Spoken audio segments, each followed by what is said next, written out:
Meher Baba Ki Jai. So let's get started with, let's continue the reading of the book we picked up, which is Manifesting. So, Ashok, do you want to read Avatar Meher Baba ki Jai, three of Meher Baba's favorite couplets of Hafiz, a mystical Persian poet.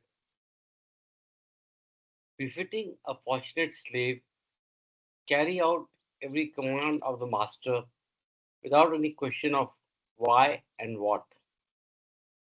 About what you hear from the master, never say it is wrong because, my dear, the fault lies in your own incapacity to understand him. I am slave of the master who has released me from ignorance. Whatever my master does is of the highest benefit to all concerned. Hafiz. Avatar Jai Meher Baba Baba? say, and thank you, Karthik. Jai Baba, thank you so much. So, last week we read the front matter of the book Avatar Meher Baba uh, Manifesting. So, we're going to start the first chapter this morning. The book has a beautiful photograph of Erich Bhau, and I think it is Gestalt represented in 1957. So this is after the Satara accident, and he was free from that, and it was looking great. So, Jai Baba, on that note, let's continue reading. Uh, Maybe I'll read for a bit and then you rotate.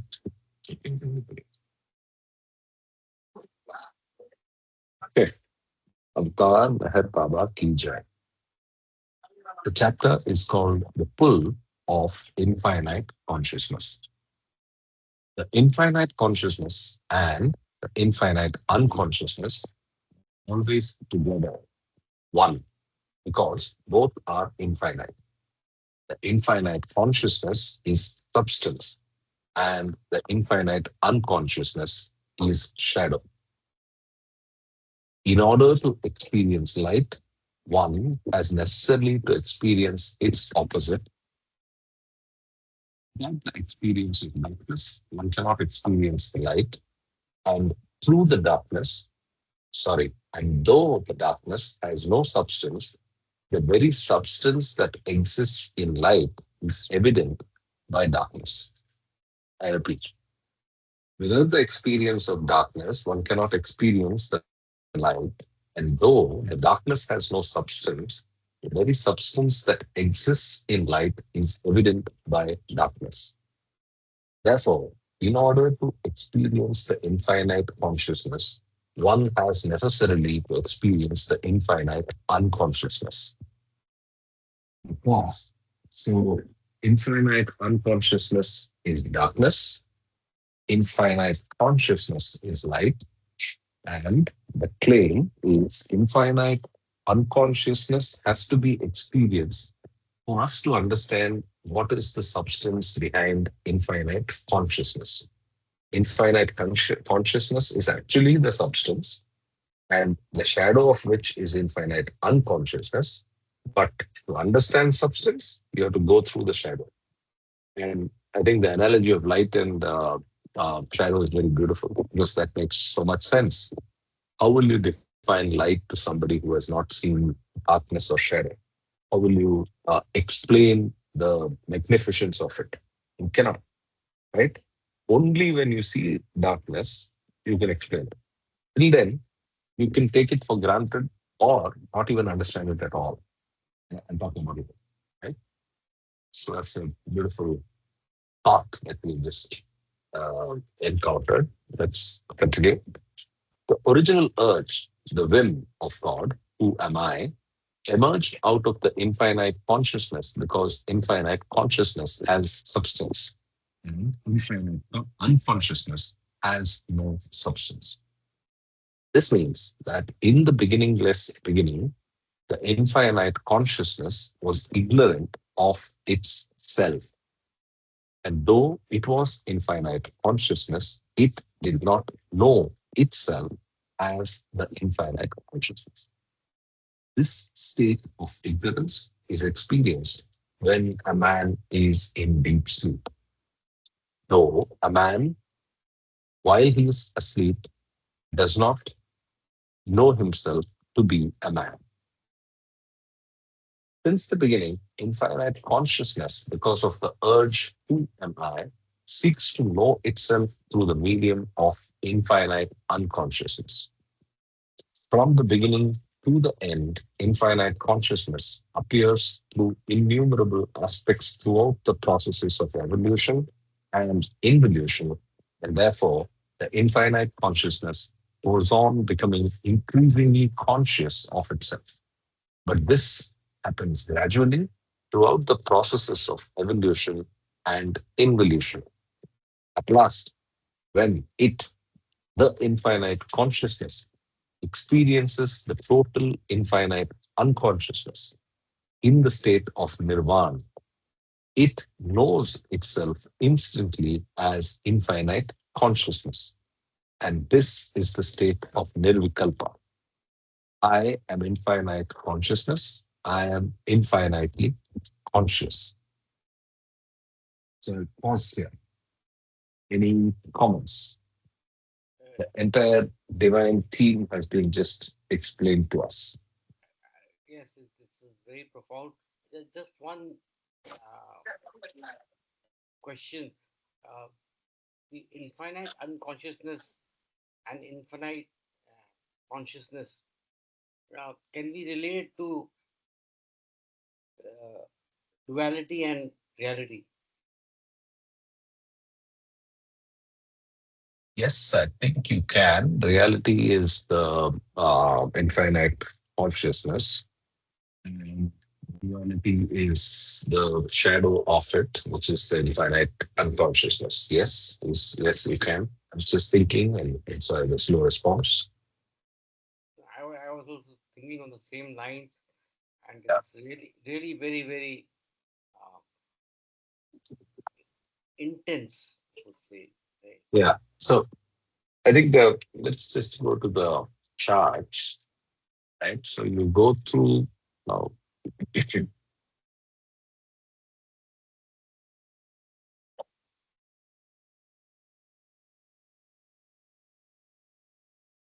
If you see this, everything, everything from the stage of the question, who am I, to the journey through the evolution and involution, to the point of nirvana, is all in the state of unconsciousness. And there, the bulb switches on, and the light uh, engulfs you, and you realize that you are nothing but infinite consciousness, and that is the state that is originally yours, right? And that's nothing but you have hit the seventh plane, right? So if you look at it from uh, this chart, you go through all of these steps from here right up to here, and then hit the reality. So all of this is infinite unconsciousness, and here you have infinite consciousness, the top, this half, the top half. Great. Karthik, can I request you to read it again if it's okay? The first, Yeah, sure. This paragraph, right? Since the beginning, infinite consciousness, because of the urge and I, seeks to know itself through the medium of infinite unconscious. So I think I must mark out something here. The key is through the medium. See, I'm underlining because uh, each word adds value, right? So, yeah, knows itself through the medium of infinite consciousness. From the beginning to the end, infinite consciousness appears through innumerable aspects, through the processes of involution and evolution and involution, and therefore the infinite consciousness goes on becoming increasingly conscious of itself. But this happens gradually throughout the processes of evolution and involution. At last, when the infinite consciousness, experiences the total infinite unconsciousness in the state of nirvana, it knows itself instantly as infinite consciousness. And this is the state of nirvikalpa. I am infinite consciousness. I am infinitely conscious. So this also supports the language used in God speaks between to distinguish between nirvikalpa and nirvana. So Baba says it's a very small difference, but a huge difference at the same time. Or some word, I'm just generalizing, but his words are a lot more specific. So if you look at this, in one line, he is moving from unconsciousness to infinite consciousness. And that state is almost instantaneous. That switch from nirvana to nirvikalpa, right? So I think it's a very powerful paragraph, no doubt about it. Any other thoughts? Can we continue?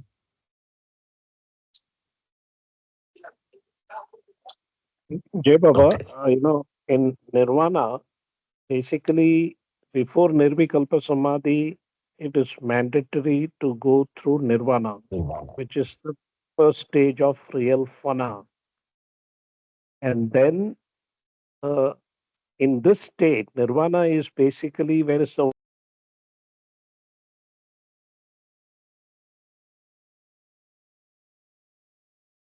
Oh, it's gone. Okay. And then come back. Let's go on and read another paragraph. Infinite consciousness is God. The infinite consciousness is indivisible, and therefore each one, animate or inanimate, is latent, total, infinite consciousness and infinite unconsciousness. Okay. But the infinite consciousness in each one experiences an aspect of the infinite unconsciousness and not the total infinite unconsciousness.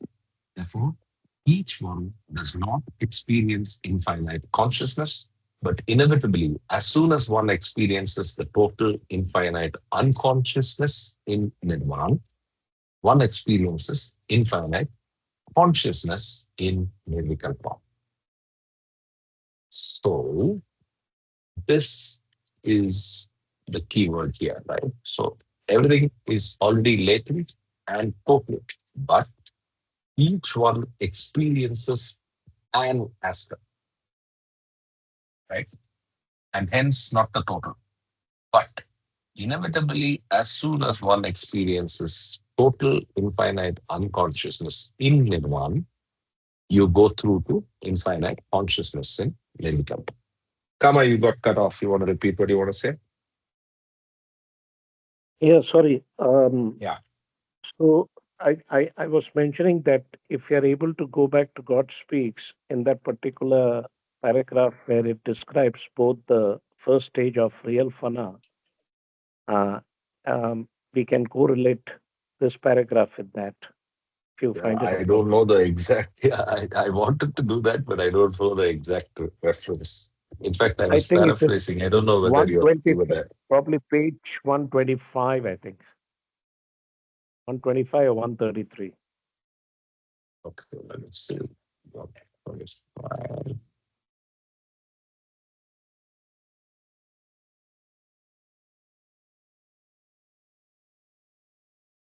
After the sixth plane, yeah, yeah,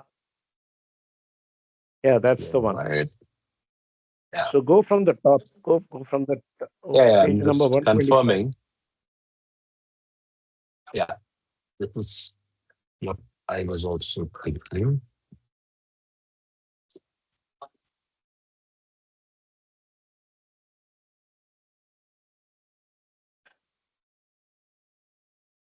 Go to 125, second paragraph, you can start. Start from the top, yeah. Now that, yeah, no, let me just see. Actually, you can start from here this time. Yeah. This Yeah. experience of Okay. duality. Let me start from there. Yeah. Yeah. So this is page 124. This experience of duality lingers on until the final involution of consciousness attains the seventh plane of consciousness. This is the final and seventh stage in the process of involution of consciousness when the full consciousness of God in the man state is now fully withdrawn inwards, so completely that it is now fixed and focused onto himself rather than onto the objects of his own creation. Now that full consciousness has been fully involved, the objects of nothingness, which apparently appeared to exist, vanish completely together with their impressions. With complete annihilation of impressions of the associations of the nothing, the impressioned consciousness of God in the man state is spontaneously transformed into the unimpressioned or impressionless consciousness of God, which makes God in the man state experience the passing away in his original state of absolute vacuum. Because nirvana. This is in the unimpressioned, impressionless consciousness of God, which makes God in the man state experience the passing away in his original state of absolute vacuum. I'm continuing. It is but natural that the full consciousness, fully involved and now free from even the slightest trace of any impression, should give no other experience but that of the original absolute vacuum state of God, which once prevailed and which is now experienced consciously. So before who am I? This was the state, but it was not experienced consciously. It was an unconscious experience. And this time around, because he has gone through the journey, he's able to experience this consciously. I continue. This full consciousness, fully involved, is the super consciousness or the Mahachaitanya, the unconscious God in the original absolute vacuum state. He is now fully conscious or super conscious of his original state of God in the beyond state. This passing away in the absolute vacuum of the original state of God is called attaining the fana of the seventh plane of consciousness. In Sufi terms, fana means passing away in. Fana has two stages. The first stage of fana is the conscious experience of the absolute vacuum state. And the second state of fana or fana phila is the conscious experience of the I am God state. So this is exactly what we read in the last two paragraphs in uh, manifesting. Right? Anafana, the second stage, is the goal of God in the man state, where God in human form, that is, as man, ultimately realizes the I am God state with full consciousness. This is the state of final Madzubiyat, as it is termed by the Sufis. Much before the first stage of fana is attained, God in the man state, as man, had full consciousness of the limited ego or I, mind, energy, body, and the world in an ordinary awake state, because the full consciousness of God in the man state, as man, was directly focused on them through their finite impressions. And as soon as the consciousness of God in the man state, as man, began to involve, the involved consciousness experienced gradually the six planes of sub super consciousness through impressions gathered and spent in each of the six planes. When the sub-super consciousness completely involved, that is, was withdrawn inwards towards himself, then God in the man state, as man, gained the seventh plane of super consciousness, devoid of all impressions. This was the final stage in attaining the goal. Simultaneously, with the complete involution of consciousness and on gaining super consciousness, the mind is fully completely annihilated and vanishes once and for all time, together with all impressions. The false experiences of the limited ego or I, mind, energy, body, and the world all disappear forever, vanishing completely because all these experiences were but the outcome of the impressions gathered out of the nothing, which literally meant nothing and were nothing. I think we'll stop here. Uh, I think very appropriate cross reference. Thanks for the paid reference, Mr. Encyclopedia. Any other comments before we continue? Yeah, just Jay Baba. Uh, so basically, uh, what comes out very simply is uh, the annihilation of the mind and transformation from, from again from duality to reality. That chart which you showed, you know, that we go through all the planes 1 to 6 and then to 7 and beyond. So it's very, yeah, it's very profound. Thank you. So I have a question. So at what stage do we say that the mind is annihilated? Is it the first stage of fana or the second stage of fana? First stage, because Yeah, agreed. first thing is impressions have to become zero, sanskaras. Then only the divine absolute vacuum state can be experienced consciously. And again, remember that you have to go down a couple of paragraphs also where it explains, which is very Mhm. important for all of us to know, that the first stage of fana is only the bliss part. It is not Sachitananda. Okay. Satchitanand, yes. Yeah. This is where I think there is a not a dispute, but everybody trying to figure out Misunderstanding. Yeah. whether whether misunderstanding whether moksha, ordinary mukti, which is where you still have sanskaras but you get liberated and you experience the bliss state, Bliss state but it alone. happens after the dropping the body, whereas nirvana is when you still have the body, sanskaras become zero, and you experience the divine absolute vacuum state, which is also bliss. So that is where there is an, and then nirvikalpa samadhi is when you actually attain the I am God state, which is self realization or God realization. So, and that is, of course, not eligible, not every soul is eligible for that. That is also pre programmed, but everybody is guaranteed liberation, which is more moksha, ordinary mukti. So I brought up on screen the other cross reference. So this is basically we built this from God speaks, right? So Right.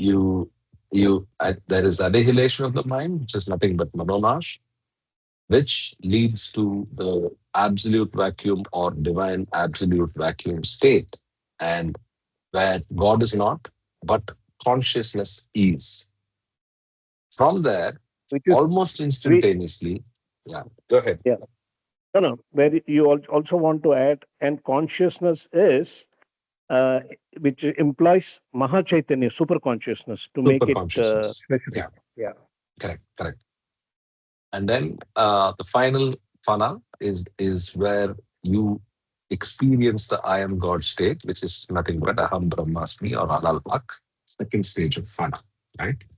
So I think rather than seeing the charts, this also gives us because we it gives us what we are used to, right? So Yeah, you go exactly. through a yeah. This also is very, uh, you know, this particular slide is good because there's a transformation from the sixth plane to the seventh plane. So there is a real paradigm shift, if you can say, if I can say, It's a great transformation. So means Correct. And to go back to your point as well, right? So everything on the right side, reality, purple side is reality, and on the left is still in reality, right? To go back to your uh, comment half an hour back, right? yeah, I'm just putting it This a very comment. simple No, no, understanding. very correct. No, no, no. See, everything has to add up mathematically, right? Whatever one understands by reminding, by referring again, we are actually committing and improving our grasp of it, right? It's these are not easy concepts to. They appear very easy, but it's always difficult to grasp. As suggested by Kama, I will now read a couple of more paragraphs where the description is till it's completed. Right, this Yeah, Jay vacuum Baba, is at one, one more thing, Jay Baba. So basically, that fana and first stage of fana and second stage of fana, that was a good graphical representation, which was very good. And second thing is, there is one more thing that what you just read from God Speaks, the involution process, he calls it from first to the sixth plane as sub super consciousness, which is very interesting. correct. Yes, Remember? notice. Yes, Yeah. yes, yes. Sub super Yeah. consciousness. So you are actually from ordinary consciousness in the gross state, zero state. Once you start getting into the involution plane, your consciousness starts to be sub super consciousness. So that's very So we can interesting, Jay Baba. actually put that here. So from here to here, you're in sub super consciousness, and here you are in super consciousness. Which I was thinking of adding only the super consciousness, but thanks for pointing that out. I'll make an edit to this so that we have this, because that's a good addition to what we described. Okay, let's continue. This vacuum is absolute in its entirety. Vacuum alone prevails, and there is an entire absence of the big nothing as well as the everything. This is therefore called the divine absolute vacuum. And it is not born of illusion, but it is born of big R reality. And that's where it's in reality, but you are still in the first part of Pana, which also is in reality, right? So, though you are in the DAV state, you are still in reality. It's born of reality and not of duality. This state of divine vacuum prevails just at the instant when nothing disappears or vanishes, and just immediately before everything fills in that vacuum to give conscious experience of the reality of the I am God state.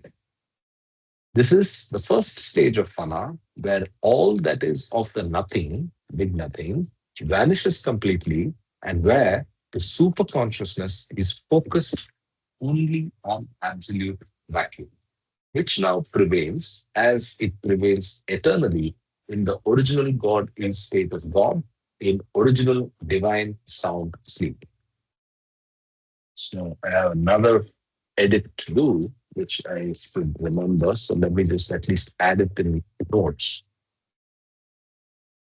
So to this slide, we should add here that this is the divine sound sleep. It's the same as the divine, same as, not is, right? So I should remember to make those edits.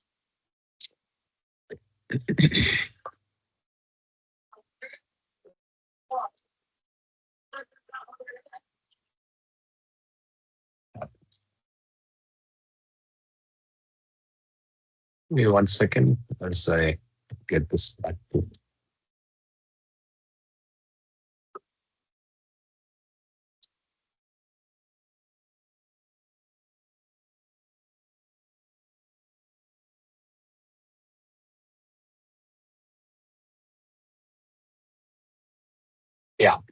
The state of the instant where nothing.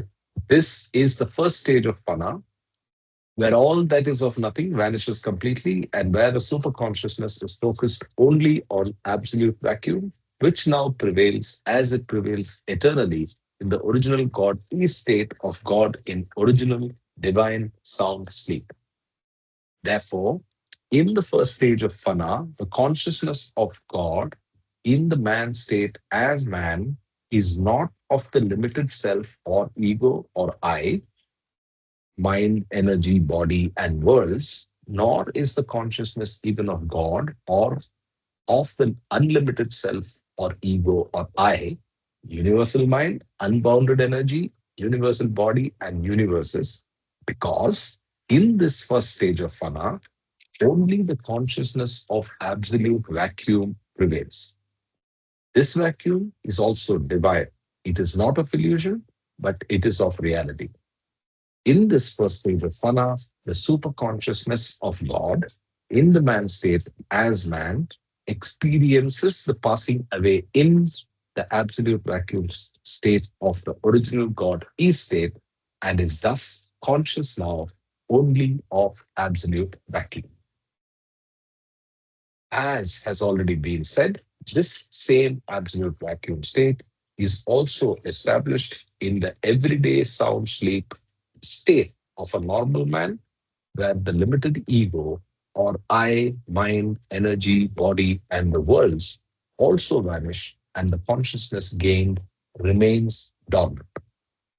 The only difference, which truly makes a world of difference between the absolute vacuum state of the everyday sound sleep state of man and the experience of the absolute vacuum in the first stage of fana is that although the same absolute vacuum is established also in fana, yet in fana, the consciousness no longer remains dormant.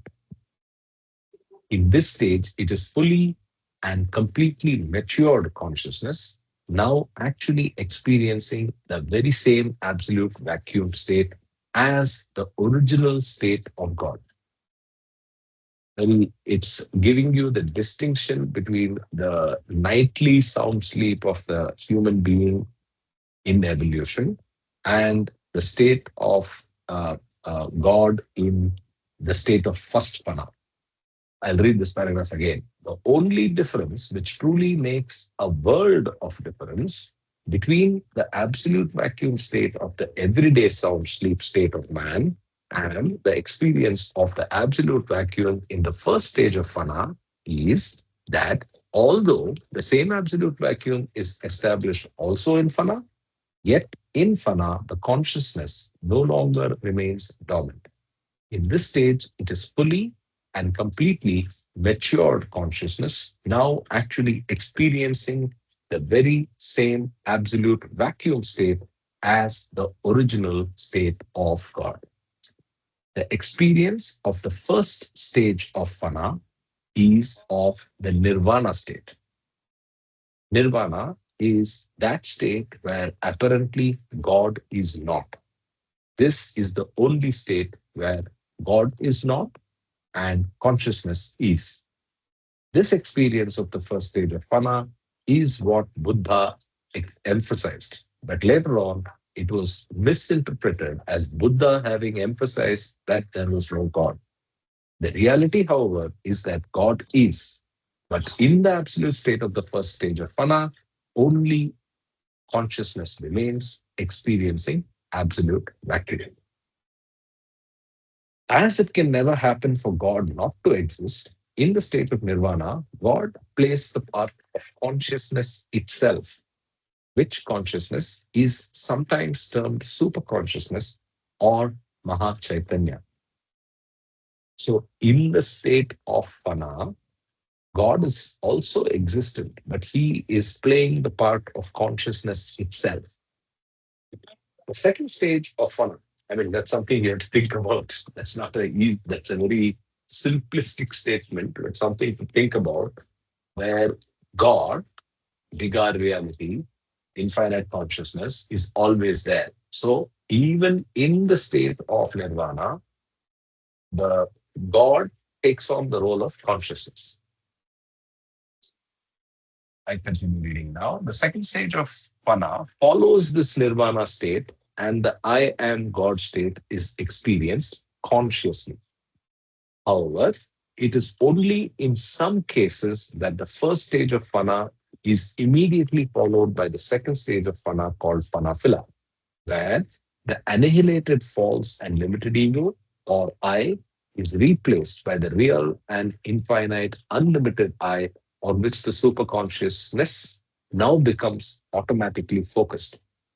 Simultaneously, the absolute vacuum is automatically filled by the experience of the infinite. The Hey, Baba. superconsciousness of, yeah, Hey, Baba.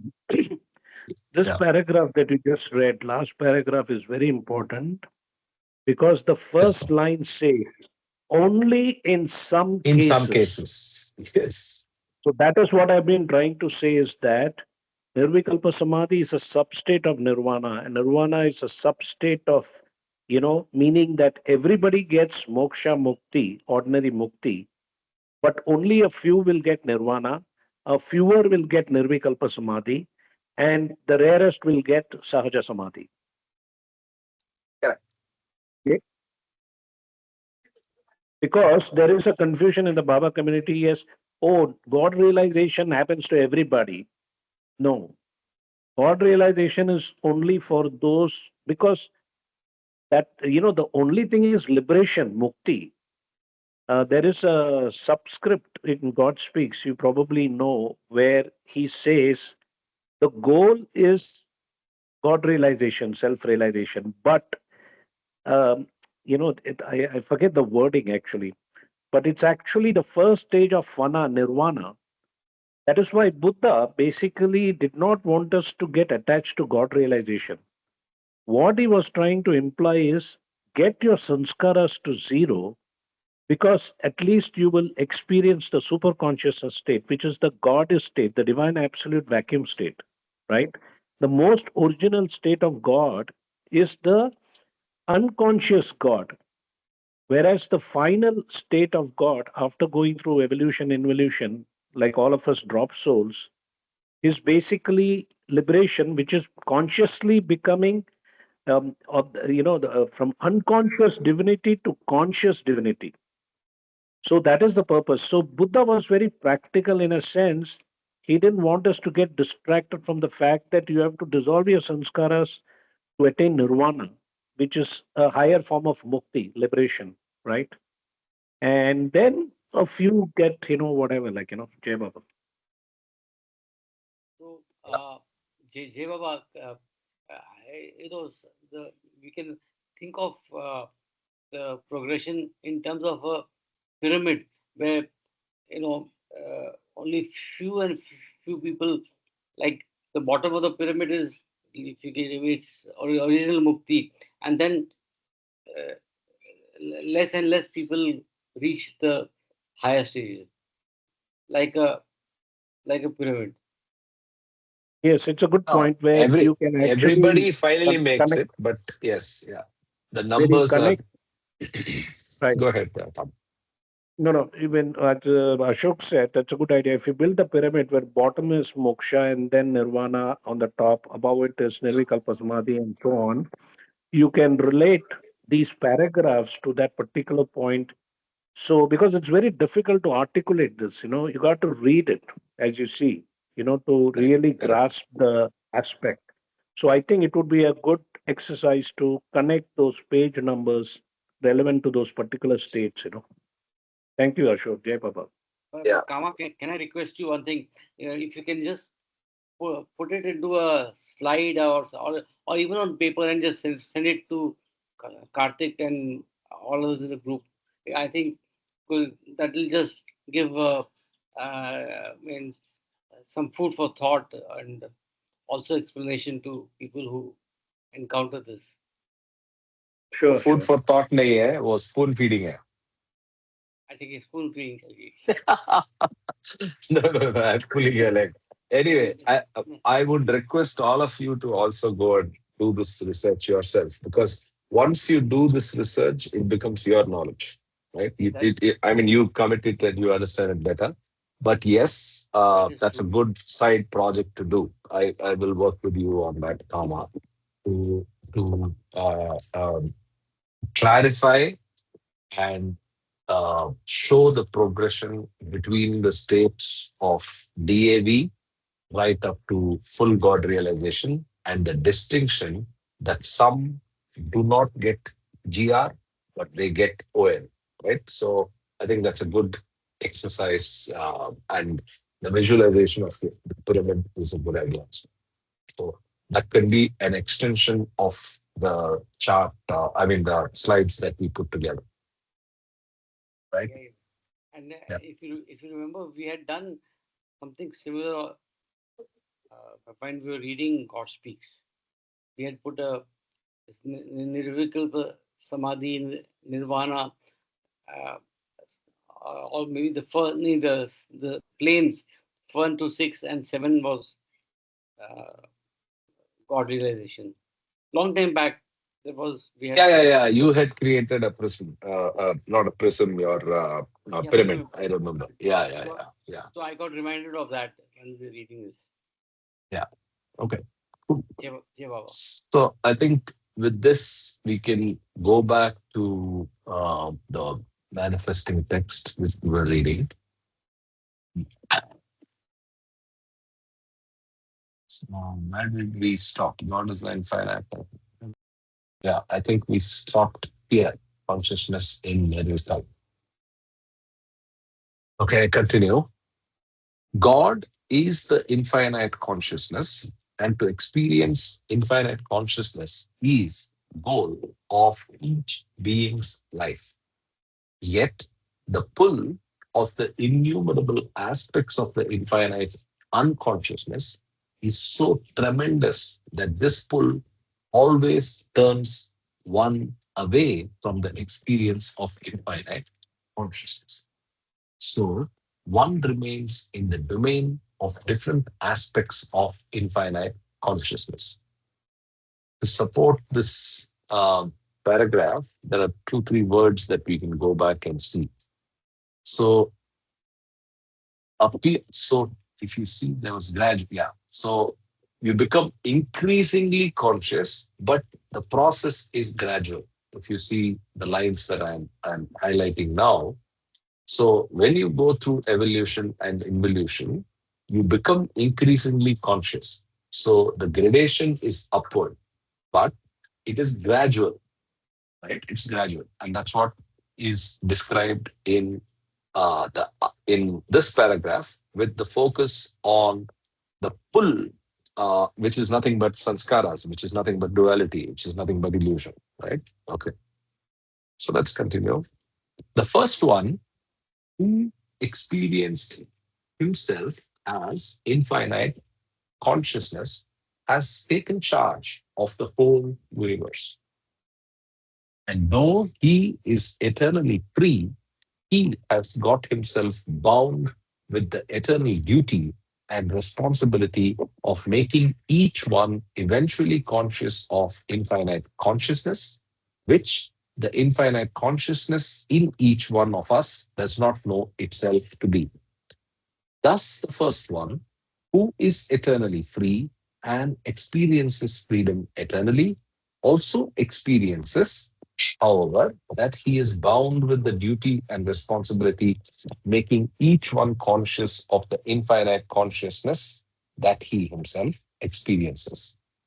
This is his mercy, kindness, and love for every being in the universe, that he has got himself bound with the duty and responsibility towards the whole universe with all its universes for all time, and it is by his own free choice.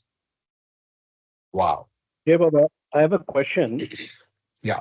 Do we consider infinite consciousness? Now we have this word super consciousness, Mahachaitanya, and then you have this word infinite consciousness. So I'm kind of confused now because from beams we have that eternal avataric infinite consciousness, Infinite right? consciousness. Yes. So infinite consciousness and infinite unconsciousness simultaneously and spontaneously happen after the whim.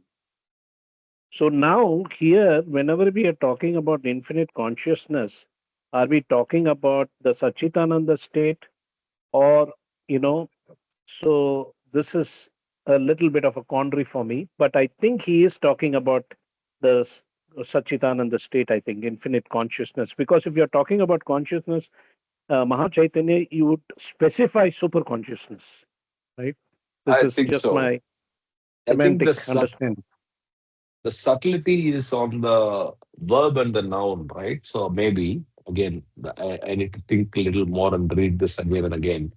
So infinite consciousness is the superset, right? And that's the state which is aspirational. And super consciousness is the verb aspect that gets you there.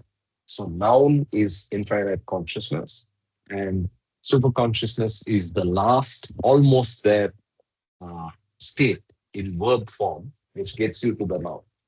I mean, this is what's coming to my mind. I may be not But verbalizing this or I, explaining I, this I, I clearly. think, I, see, I think the better way to look at it is this way. Are you in the first state of real fana or final fana? Remember, the word fana and baka also happens between the first plane and the sixth plane.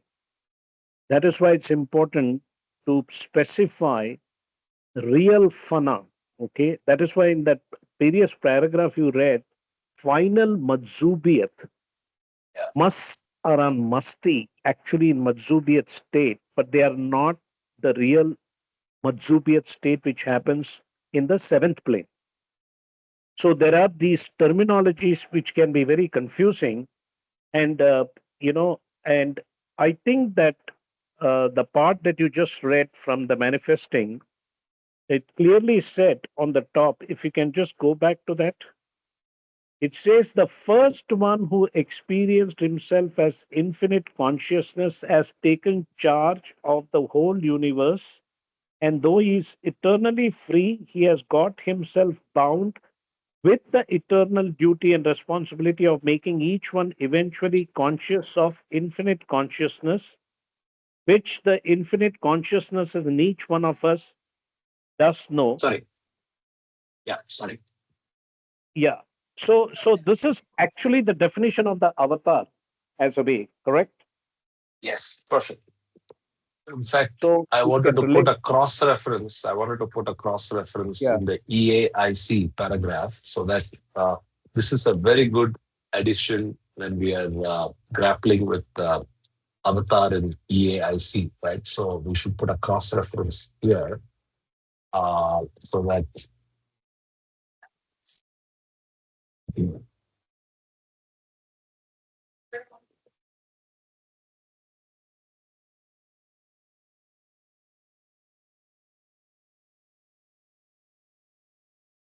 just give me a minute. Let me do this before I forget.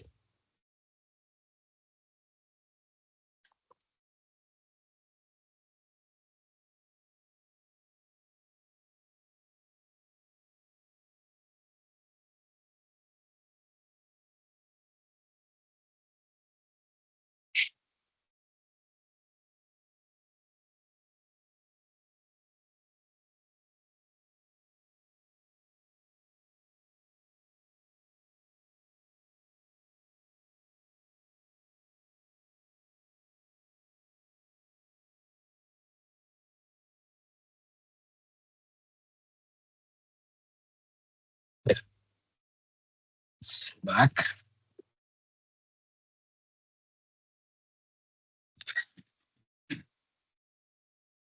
I'm continuing reading. In the domain of the conscious infinite consciousness, the infinite unconsciousness is non existence, non existent. This domain of conscious infinite consciousness is the domain of the Paramatma.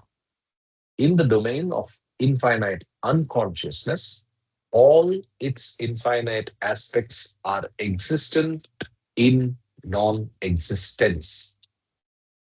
I repeat, in the domain of the infinite unconsciousness, all its infinite aspects are existent in non existence. So it's not latent, it's the nice way of putting it. It's existent, but it's in non-existence. This domain of infinite unconsciousness is the domain of Ishwar. In the domain of the infinite aspects of the infinite unconsciousness, there is a pull towards these aspects, and it is because of this pull that one is turned away from the infinite consciousness, reality. Therefore, in order to turn the pull toward infinite consciousness, the first one, the infinite consciousness, descends into the domain of infinite unconsciousness. The infinite consciousness descends into infinite unconsciousness by taking onto itself the highest form in creation, the human form, because the human form is the only form in which potential to become conscious of infinite consciousness is achieved. The first one chooses this human form to help all human beings in progressing toward the consciousness of infinite consciousness. And also by incarnating in every other evolutionary form, inanimate or animate, he takes that form to make those beings grow and advance toward higher progressive consciousness in evolution. So Baba says he is and in everything, right? So that is the last line. And also by incarnating in every other evolutionary form, and who? What are we talking about here? We're talking about first one, Baba, avatar. The avatar, by incarnating in every other evolutionary form, inanimate or animate, he, avatar, takes that form to make those beings grow and advance toward higher progressive consciousness in evolution. Right? So, very, very interesting. And I think it's a very good commentary to beams. This is Bhau's words, but very good commentary which gives the mechanics of this paragraph, right? So if you see this coming down, this descent is mathematically or logically explained, right, in this paragraph. Very, very beautiful. Jay Baba. Bab, yeah, So this is a very, like as you said, this paragraph helps us to understand the mechanics of the whole divine theme. Remember, this whole, um, all this creation, evolution, blah, blah, blah, it's all part of the divine script. And in the divine script, the avatar, who is the avatar technically, is the first drop soul who became God realized. And he was designated and given the function of avatar, who is basically God in human form. That is, God takes the first drop soul as the medium to become God, right? And to become God means when he descends on earth, this entity called avatar becomes everything, animate, inanimate, to push the consciousness of each and every drop soul, animate or inanimate, to the next level. And it happens like 700 to 1400 years. And I had an analogy a long time ago, which I am repeating again. It's like the antivirus provider. Like, for example, God, you create a game, you release it into the market. Who first plays the game? The creator. So he makes a perfect game, releases into the market. People learn the rules of the game. And then after some time, a virus gets in. So to remove the virus, who will do the antivirus? Only the creator of the game. So he comes back again and he cleanses this whole entropy that happens and creates a new game or a higher version. That is why in different eras, Satya Yug, Draupadi Yug, whatever you call it, we see different operating systems working. Like, so I found that I told this to somebody, and he said, like, can I take that idea? I said, go for it. Like, it's a just an analogy to understand what is the goal of the avatar. Yeah, Baba. Yeah. So to extend your analogy, as you're speaking, I was thinking about it. So you can have many antivirus providers, right? So you can create many ways to fix the virus, but the best fix is going to come from the person who wrote the game itself, and that's by logic the most superior, and that's the one that happens 700 times. So it's the That is best God. update. That is God. Exactly, exactly, Basic, exactly, yes. The God exactly. will take the first drop souls medium To to come come and back. to come, and it's like the director who makes many movies, but he also acts like Correct. Francis Ford Coppola. He would act in like Alfred Hitchcock. Also, when you see him in his movies, he will come as a bit part, like But here, of course, the avatar is coming into his, to his creation. He's always involved. Correct. The God is always involved in the whatever is going on in creation, but to cleanse it, he has to come every, and it's almost seems mathematical in the sense, Yeah, Baba. Yeah, yeah. Okay, Almost Baba. seems that. Okay. So, whatever we discussed, the sanskaras become the viruses. Kama, can you just clarify? You said we need to have an antivirus or cleanse or an annihilation of the virus. But can we say that the sanskaras become the analogy of virus can be applied to sanskaras? No, actually, I don't think the right word is sanskaras. See, every individual drop soul is carrying a unique, basket of sanskaras.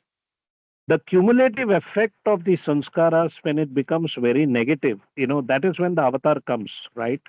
The avatar comes whenever there is discord and confusion and lot of turmoil and violence in the world. And funnily speaking, paradoxically, it happens every 700 to 1400 years that the avatar descends. Of course, in between, you have the many avatars like Chhatrapati Shivaji came and fought the British and so on and so forth. But this whole game, for me right now is we are just what I call as the gap theory, the gladiator actor player. The gladiator, you are the gladiator fighting your own demons of lust, greed, and anger, your ego, mind ego. And you are an actor player because when you wake up in the morning, you have to deal with the real world. So all of us are actually acting and playing, The only thing we can do is are we playing this divine sport with sportsmanship or without sportsmanship, you know? So Full coming back to your knowledge of question, the full knowledge of the yes, game and the rules of the game, or with half knowledge and wrong knowledge. even having the knowledge, people are aware of the 10 commandments. I would say that all Yeah, the yeah. 8 billion people in the world are God in man's state, but not behaving like God because of sanskaras. Everybody knows the But 10 commandments, everybody knows the Buddha's eightfold path, but it is the choice that we make because of the dominance of the sanskaras, the good sanskaras and the bad sanskaras, basically. so to So go the back antivirus, to yeah, to go back yeah, to Ashok's question. antivirus question is the antivirus. Virus is just the whole, whatever problems that people are going through, the virus is going on. Okay, just like what we had the COVID virus. Okay, now the question is that the vaccine had to come. So the avatar comes and provides a new operating system. That is, today the operating system is no more rituals. That is why this is called the cycle of cycles. And Baba said from now till the next cycle, there will be a big transformation. We are almost going towards whatever, the ideal Aquarius world or something like that, because this is the first time we are living in a global village and so on and so forth. So basically, the antivirus program is the Baba's God speaks and discourses. You can consider as technology for that. Okay, Baba. Yeah, his presence now to try to take. I mean, let's not lose ourselves on the analogy beyond this last comment from me. People can take it offline and think more. I like the analogy, but to just respond to our show. Uh, so the virus is basically the delusion of the drop souls and the increasing association with the individualization rather than with reality. So the journey becomes slower and becomes rusted. His contact with his true nature diminishes, right? So that is the virus. What contributes to that is sanskaras. What what accentuates that is sanskaras. And then there comes the avatar who, you know, make you I mean, to remind you that you're more associated with the illusory world through your sanskaras, and you'll have to shake that off and make a move. So he gives that push, and he gives that push to quote the last line. He takes that form to make those beings grow and advance toward higher progressive consciousness in evolution. So the stone becomes a better stone, animal becomes a better animal, human becomes a better human. And who does that? The avatar. Right? So let's continue. Very beautiful discussion and reading as well. Let's continue. The first one who takes human form is called the avatar.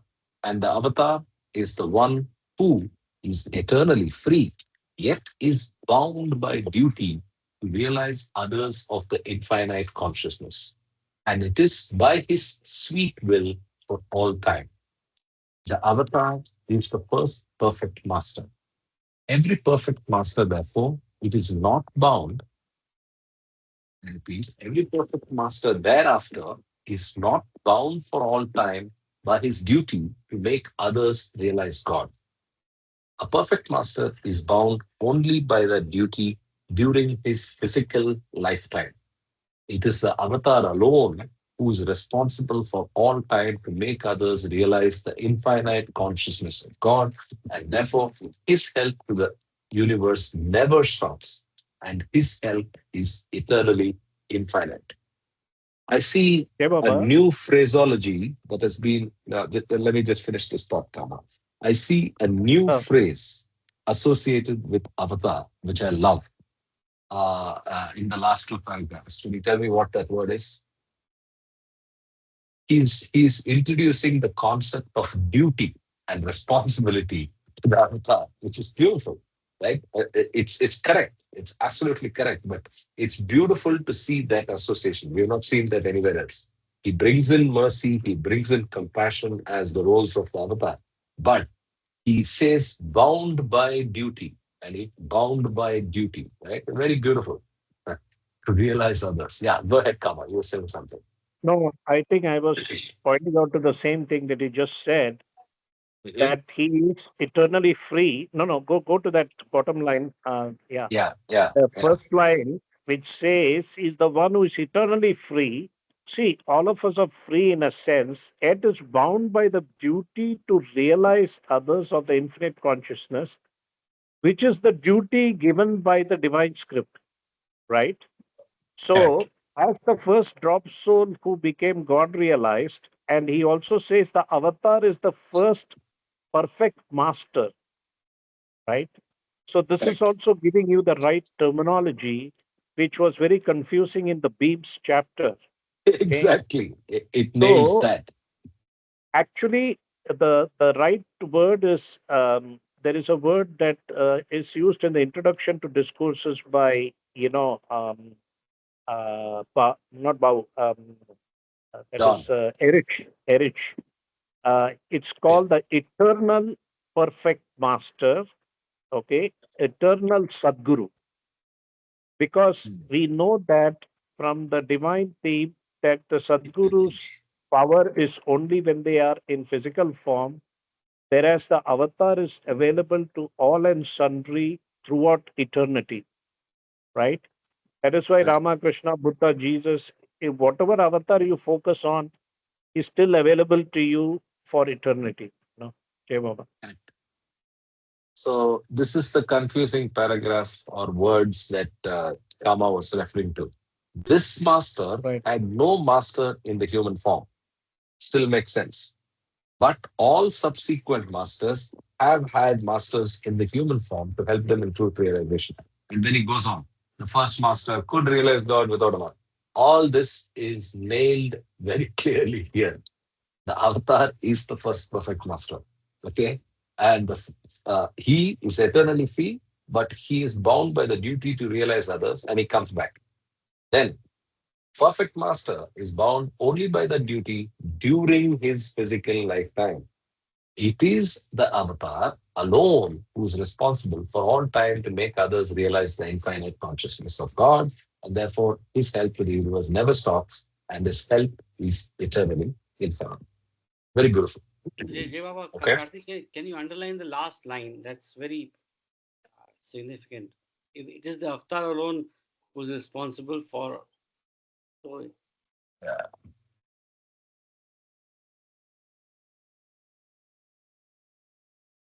Yeah. Okay. Let's continue. In the domain of the aspects of infinite unconsciousness, there are numerous evolving and involving forms. And in order to work for these forms, the avatar assumes human form and numerous other forms age after age. But he keeps his form only so long as it is required for his universal work. Since the avatar is bound for all time to help all beings in the universe, his help does not stop after he drops his physical body. Avatar's help continues because he works up to the period of his next physical advent. It is his universal work that continues manifesting after he drops his body. The avatar drops his physical body when it is no longer required for his work. However, he continues his work as infinite consciousness, which requires no physical exertion. So here's a funny semantics or phraseology I'll explain. His help does not stop after he drops his physical body. What does that mean? His help is going on eternally from the first cycle. So, from the point that the EAIC, the descent happened, from the from point, the eternally infinite consciousness of the path descended into that drop soul. From that time, he's continuously helping, continuously doing universal work. Sometimes in body, sometimes not in body. Right? So please remember that he is available and offering his help. He's helping all of humanity and all of creation all the time. Continue. The period of time between one advent of the avatar and the next, every 700 to 1400 years, is considered to be the period of rest or sleep for the avatar, since during this period, no physical exertion is required. Nevertheless, the infinite consciousness continues working automatically since the infinite consciousness in the avatar during his physical presence on earth worked to weaken the pull of different aspects of the infinite unconsciousness towards these aspects and thereby draws the pull towards itself, towards its infinity. So it's The work becomes more real, or should I say, more pronounced when he is in physical form, but the work, the universal work, continues eternally. When this work is done, the pull out of infinite unconsciousness towards infinite consciousness, people can drop his body, and then it is his work that manifests.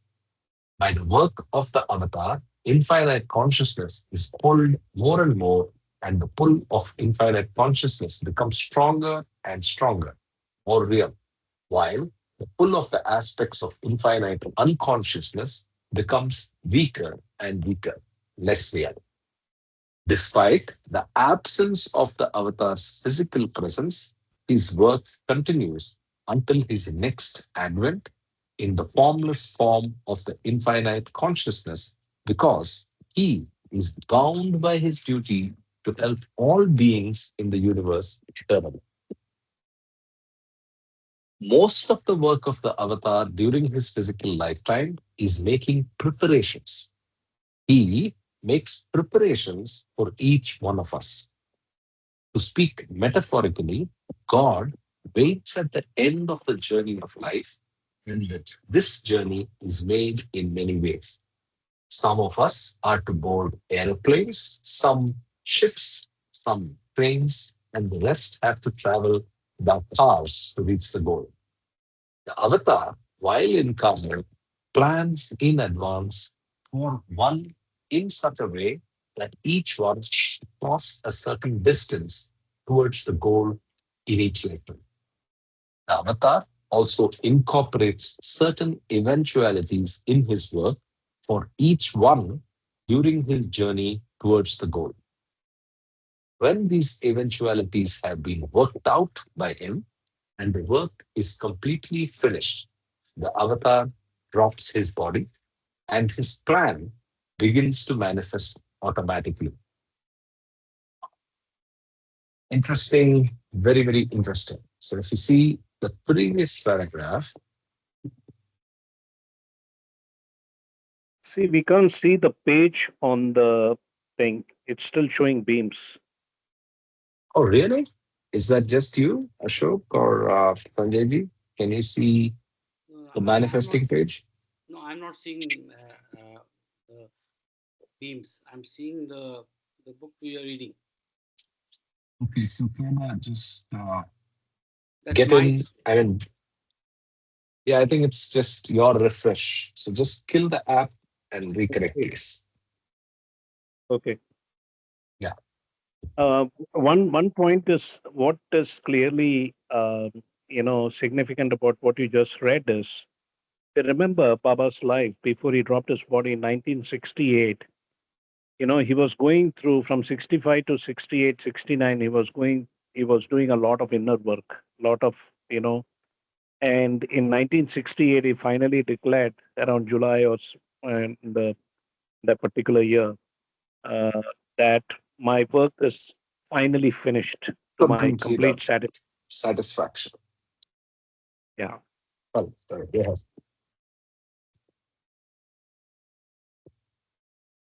No, but again, some new words that we have to register along with the duty bound and responsibility of Avatar is what he says about manifesting.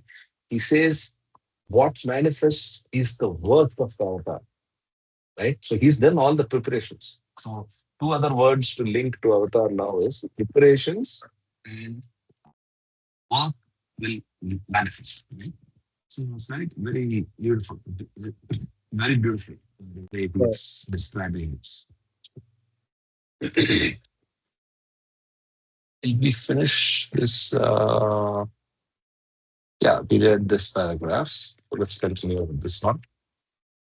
His work for each of us starts manifesting only after he drops the body. Accordingly, those who are destined to fly towards the goal seek airplanes. Those who are destined to sail seek ships.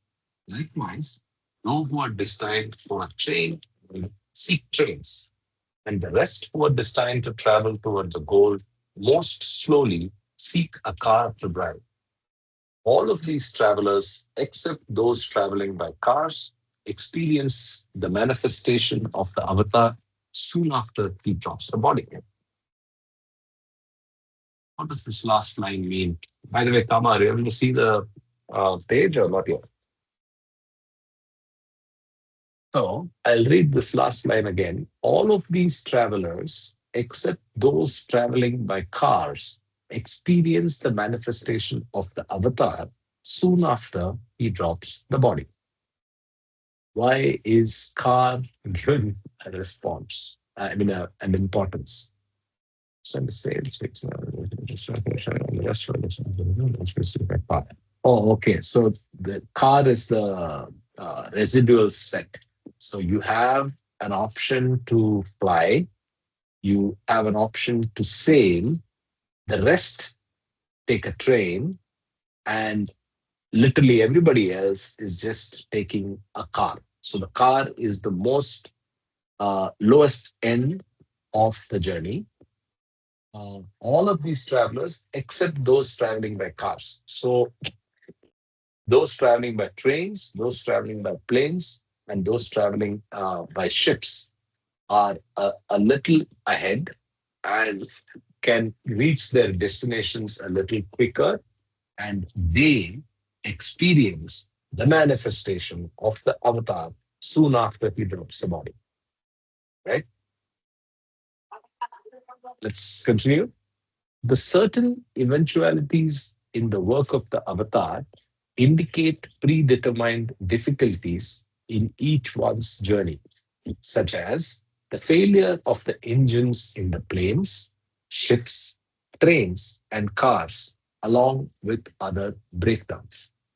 When such situations arise, one leans towards the infinite consciousness, the avatar, with all of one's strength, calling upon him with all of one's heart for help. If one's call is with all of one's strength and heart, one will get help from the infinite consciousness. This help is the work of the avatar through his formless state. And at least for the four of us, I think access is only through his formless state, but it is available and we have to just use it as frequently and as continuously as possible. Continuing, to illustrate this help of the avatar, suppose there are two persons visiting in New York City and both want to ask the person at the city's information center certain things. One speaks the language and the other, a foreigner, does not. The one who speaks the language can immediately speak with the person at the information center, while even if the other one shouts loudly, the person who has the information will not understand him. In this simile, the person at the information center is the infinite consciousness. The language is the language of the heart, and it is this language that is the result of the other. And it is through this language that the person unites with the infinite consciousness directly. Once this language is learned, whenever the person wants to ask anything from the infinite consciousness, he receives an answer immediately. However, the other person who does not know the language of the heart and thereby is not directly connected with the work of the avatar, whatever be the intensity of his shouting, the infinite consciousness cannot listen. Beautiful analogy. So learn the language and the information is yours to seek and receive. The gift of intuition is available. The gift of intuition and answers and support and guidance for your life and even a spiritual push is available as long as you understand the language of the heart. Continuing. Through his work, the avatar prepares the speed of each one's progress. When his work starts manifesting, each one experiences his own progress along the path of infinite consciousness. The speed at which one travels depends upon the mode of transportation: plane, ship, train, or car.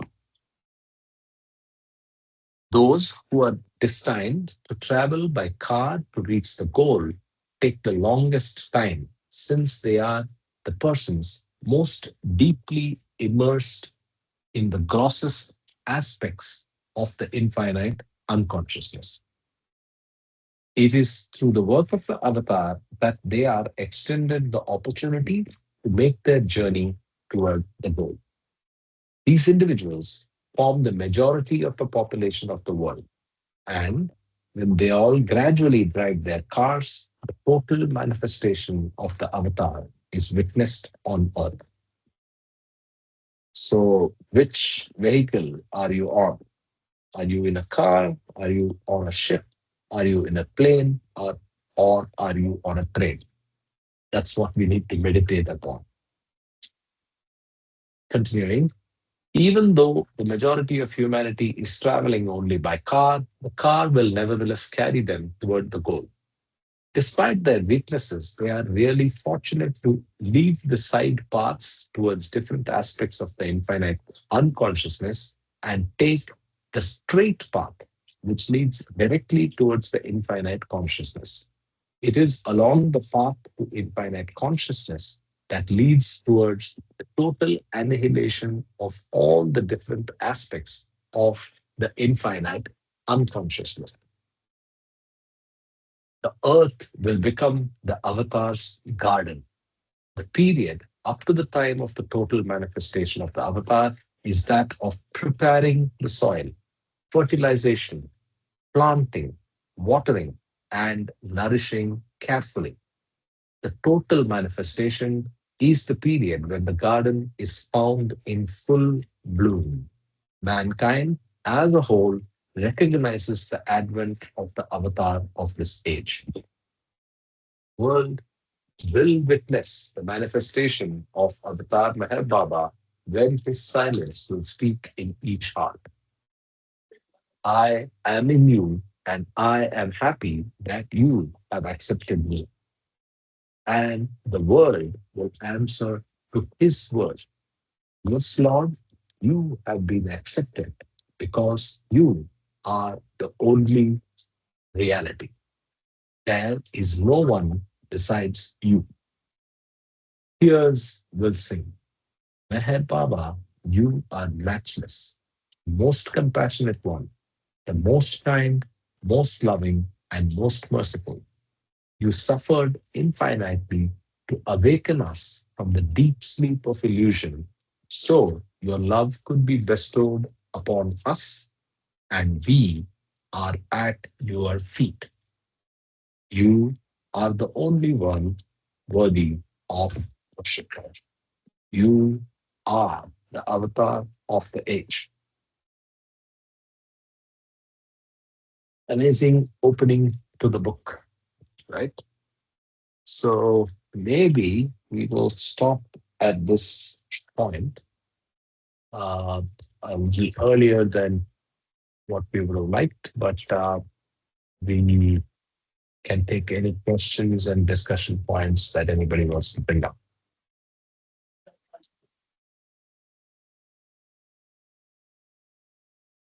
Gentlemen, So also the Yeah, mode of I think the transportation. last part was quite beautiful.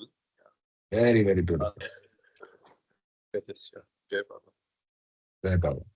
Yeah, Ashok, you were saying something. Yeah, I was saying that the mode of transportation again brings me the concept of the pyramid. So most travel in cars, then train, then ship and air. So आप कौन सी गाड़ी में हो is मैं the तो अभी question. मैं तो अभी लगता है कार्स में ही हूँ. Yes. मैं मैं कार को भी You ढूंढ are, रहा हूँ शायद. yeah, you are allocated a vehicle depending on sanskaras, Correct. but you have to make best use of that Yes, yes. Whatever we have, we have to make Uh, use of that. That's not even a Jay choice. Baba, Obviously. the analogy that I get is here.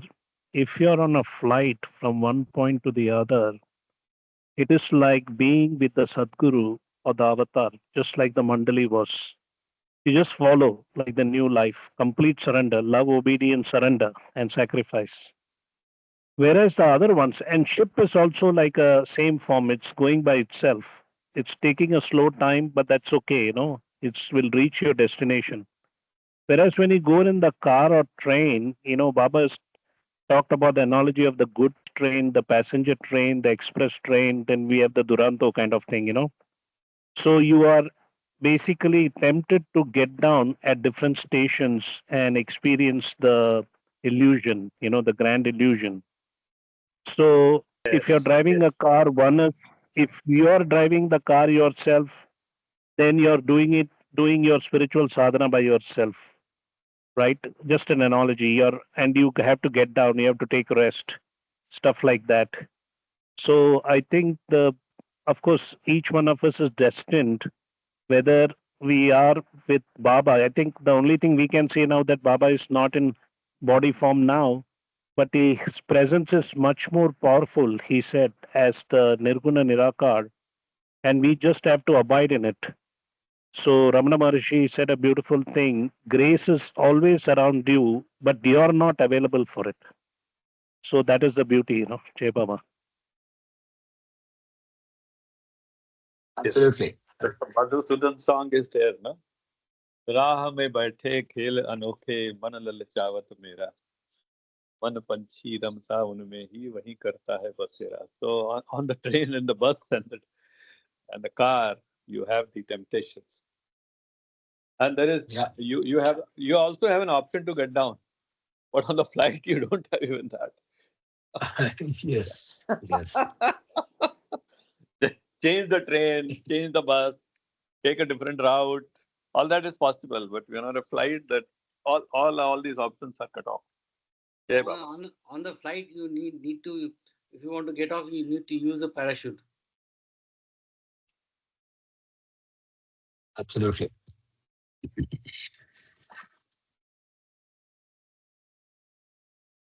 So Okay. actually, to each his own. So the different people are in different stages, as I say. So it's all. Absolutely. Okay. So I'm very happy that all of you joined me this morning, and it was just an amazing discussion. So I think I was right, Kama. So it's Dawn's foreword. So eternal living perfect master. So Erich is the first foreword, and the introduction to discourses as this one, right? The grace of a living perfect master, Correct, or correct, correct. of the Supreme, avatar there is another who, one called Supreme Sadguru. Okay, sorry. Yes, go ahead. yeah. So I think it's Don's words, but yeah, this is that cross Erich, reference. no, it's not Don's words, it's Erich's words, which he's describing here. The eternal living Okay, perfect master. And in another part of discourses as a subscript, he writes about the Supreme Sadguru. That is another definition of the first one is avatar. avatar, one is first perfect master, the other is Supreme Sadguru. And then, we should compile these kind of things, it will be helpful, Jai Baba. Absolutely. So you're right, actually. So it says there is an asterisk and there's a footnote. Wait, let me just get it to one page at a time so that you guys can read it better. So I'm reading from page 17, which is in the front matter of the Discourses 7th edition. And there in the second paragraph, uh, Dawn says, it is necessary to have the grace of a living perfect master or of the avatar. Then he says, who is the eternal living perfect master, right? So he's available all the time, eternal, living, whether in body or not. He's there all the time because the perfect master is not available after he drops his body, right? And there's an asterisk. So the asterisk says this revealing discussion of the unique availability, so available all the time, of the avatar at all times is from one of Meher Baba's Mandali close disciples, DES, that is Don Danny Stevens.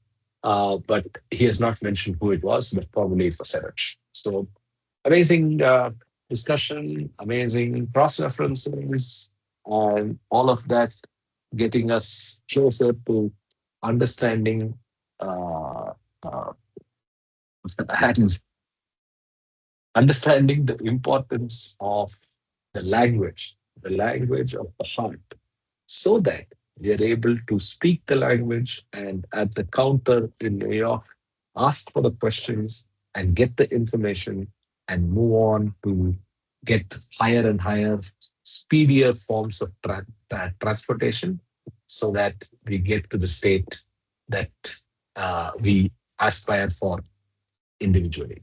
So, on that note, we'll wrap up, and all of you have a blessed Sunday and a blessed week ahead. And let's catch up next Saturday as usual.